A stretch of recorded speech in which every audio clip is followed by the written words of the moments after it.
What's going on, guys? Welcome back to the channel. Welcome back to another episode of Grey Man Operations. We are going to interrupt your regularly scheduled video because there's a very, very important thing I need to talk to you about. I've got a document here that I need to talk to you guys about that is going to affect pretty much every South African drastically if we don't do something about it. So there is a regulatory authority in South Africa called PSIRA with a P.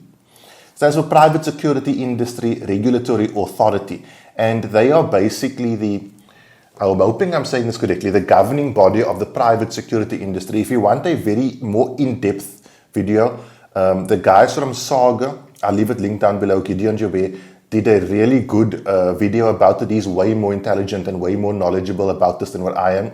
So go and check that out. I'm going to explain it to you in layman's terms because when it comes to these things, I'm a layman. A set of amendments was recently suggested, okay, that if it goes ahead, will have far-reaching and devastating implications to the private security industry in South Africa.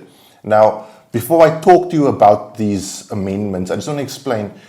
South Africans, I'm not going to blame the police. I'm not going to badmouth anybody, right? Because I believe there's good people in the SAPS, South African Police Service. And in any organization, you have some bad apples as well. I just believe they're underfunded, understaffed, undertrained, and they're suffering because of it, right? And so the private security companies in South Africa step in to often fill the void that the police can't. And sometimes more than fill the void, sometimes they basically are the policing for many neighborhoods. You pretty much cannot live in a decent suburb in South Africa without private security. I'll tell you that right now. And if this goes through, it's going to be a massive effect. Let's not waste any time. Let me talk to you about some of the things that these people are trying to push through, and it gets progressively crazier. Now, first and foremostly, there will be a ban on private security companies allowing their officers to carry firearms in places like shopping malls, restaurants, hospitals, schools, stadium, parks, taxi ranks, churches, cemeteries, etc., public spaces, unless they meet a yet to be specified set of rules, shall I say. Or it's almost like you as a private citizen when you apply for your firearm license in South Africa. I'll give you an example. This is my motivation for my next firearm license, right? This is how thick it is. This thing is thicker than my finger, okay? Because in South Africa, to apply for a firearm license, or to get a firearm license, you have to basically show to the nth degree that you must have and deserve this license. Now, I know what you're saying. It actually does make sense to a degree, and it would if it was managed properly. But a lot of times these things are abused, and it's almost sometimes, I'll tell you from a person on the outside, it's like these licenses are given on a whim of the way someone feels on that particular day. Now, for a private citizen, that's fine. You can go and appeal it, or you can get gunlicense.co.za to fight your case for you, and you can eventually get your license if there's no reasonable grounds for you to not get your license. But for a private security company, if they don't have a license to issue their officers with firearms, well, then they don't have a company. That company will be dead in the water. And so sometimes these goalposts even move without people knowing about it. And you can go one day from being totally cool and ticking all the boxes to the next day not cool and not ticking all the boxes, and then you are in trouble. That is the first, and I would almost say the least controversial. The next one is they can prevent or prohibit a security company from issuing firearms to any of its staff if any staff or the company is under investigation or alleged to have committed a breach of regulations. Now, that again sounds normal. The problem is, in South Africa, if you lawfully use your firearm, there will be an investigation, okay? If anything happens regarding a firearm, there's going to be an investigation. Now, let's say you have a security officer who on a Monday defends his life and the life of innocent people using a firearm. He reports that the investigation must now begin. The police or even must determine, did this person lawfully use the firearm or was it murder? You know what I mean? Let's say, best case scenario, talking first world operators, this investigation takes a week. That would mean that that company cannot issue firearms to any of its security staff for that entire week. Can you imagine what would happen to a security company if they were to say to you, Mr. Private Citizen, you're paying for our security, we can't secure you for a week. because we can't issue firearms. How happy are you as the private citizen going to be? And I promise you, these things take longer than a week. Okay, can you imagine if it took a month? A month for you and me is a fine time frame, right? But for a security company who has to pay salaries, and for them to say, well, we have to cease operations for a month because someone lawfully used their firearm and I've got to have an investigation done, that is going to be business crippling. Now, guys, this is exactly why I said last week you got to join Saga.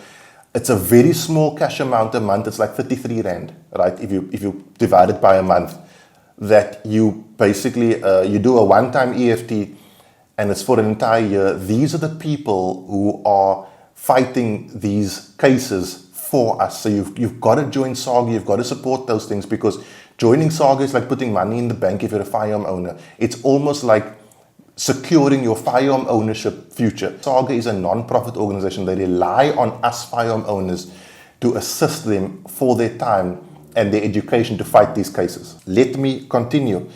Restrictions on ammunition. So depending on where you are providing security, you might have a restriction on the amount of ammunition. The only problem I have with this is I understand the requirement of limiting ammunition, but I want to know who is going to determine what is a reasonable amount of ammunition. Is it going to be an experienced person who knows the drill and knows how to hand over to a more experienced or more capable tactical units? Are these security companies now going to have a unit for spotting the crime and then an intervention unit for when the crime gets out of hand? In which case, it's going to be more resources on their side. It's going to cost more on our side. Okay. Then there's going to be a potential ban on non-lethal weapons, which I don't fully get. Things like, and they say the word tasers. I think what they mean is like stun guns. Okay. Electrical devices used to incapacitate someone with the induction of electricity to their body.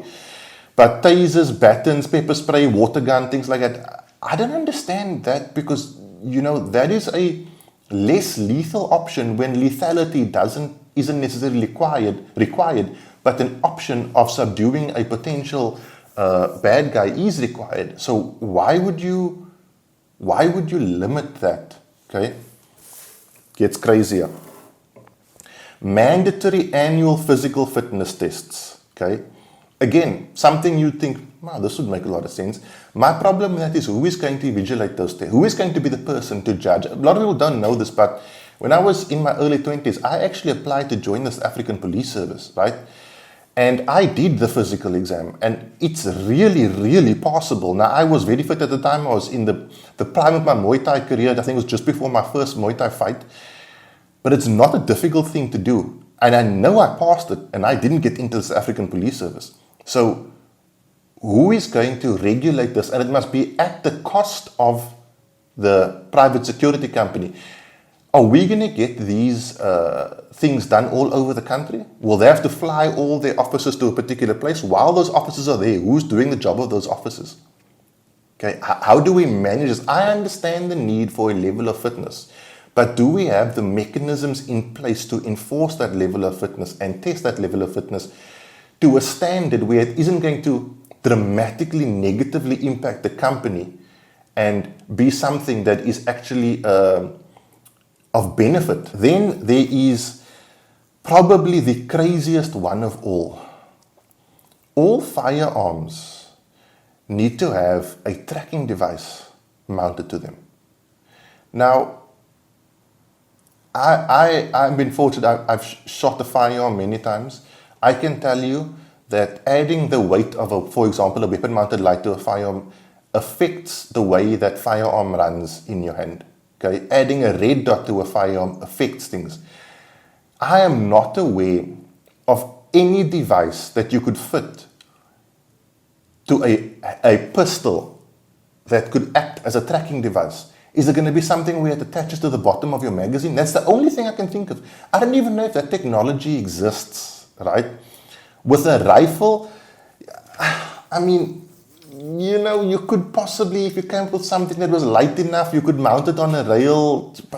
But does the technology even exist? And this is the greater problem that this potential amendments to the regulations brings. We don't even know if these things exist, but if they are pushed through, it would basically cripple every security company. Now, how does that affect you and me? I guarantee you, your safety is relied upon. You rely on your safety to a security company. Okay, the police are very good at investigating crimes and coming after the fact. The security companies are the people who are constantly patrolling. Right. The reason for that is they are private. There is competition. So if you've got security company A and security company B, and security company B isn't doing a good job, the local neighborhood can hire security company A. So it behooves these security companies to be at the cutting edge of their capability. Okay, so you're generally going to get the best security services from private security companies. It's just the way it is. I'm not saying SAPS are deliberately trying to not do their job, but facts is facts and we can't lie about it. Now, here's the deal. Those of you who follow the channel know that next week on Patreon, I'm giving away a Canik Meta SF. If you want to join on Patreon, it's the first link in the video description below if you're watching on YouTube. If you're watching on Facebook or Instagram, it's the first comment.